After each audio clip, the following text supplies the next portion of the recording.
Amici di YouTube, benvenuti e ben ritrovati sul canale Riparo Fai da Te. Oggi ci occuperemo di un altro joystick, un joypad per l'esattezza di una PS4. Mi hanno portato questo joystick, mi hanno detto che il joystick collegandolo all'alimentatore non va in carica. Accendiamo il nostro caricatore, inseriamo la spina di alimentazione. Come potete notare il LED diventa arancione per un istante e poi dopo si spegne. Molto probabilmente si tratta della batteria da sostituire, quindi un'operazione molto semplice da effettuare.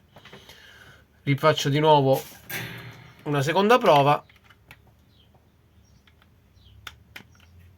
Ecco qua, spia arancione che poi si spegne all'improvviso, quindi è come se la batteria non mantiene lo stato di carica. Per smontare il nostro joypad è molto semplice, basta levare le 4 viti posizionate qui lungo il perimetro, 1, 2, 3 e 4, e il nostro joystick si smonta in modo molto semplice. Ecco qua, all'interno ci sta la batteria, che questa qui è una batteria da 1000 ampere, 3,65 volt. Sostituiamola in modo molto semplice. Questa è la nuova, la potete trovare anche su eBay o Amazon. È una batteria che porta, come potete notare amici, due connettori. Perché? Perché può essere utilizzata sia sui joypad per PS4 Fat e sia per PS4 Slim. Quindi l'installazione è molto semplice. Mettiamo il connettore piccolino in questo caso, perché è un joypad della PS4 Slim.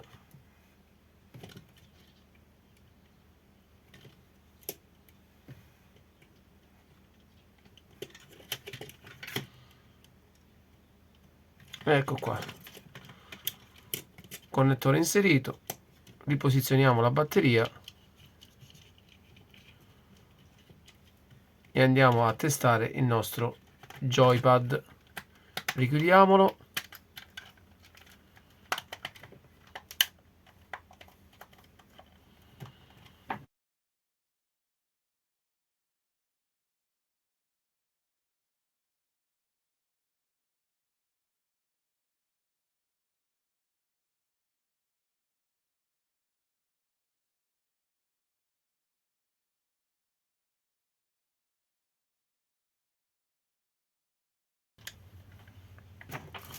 Andiamo a mettere sotto carica il nostro joypad.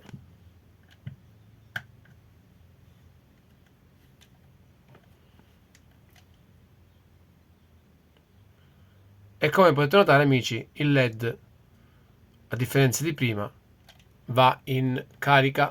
Spengo la luce. Ecco qua,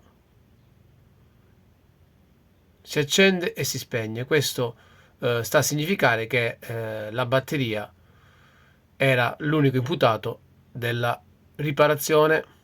Lo lasceremo sotto carica per un'oretta e poi andremo a testarla sulla console, ma il problema era la batteria.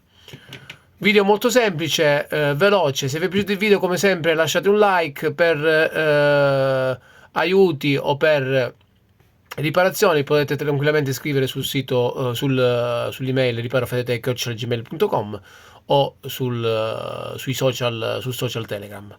Ci vediamo al prossimo video.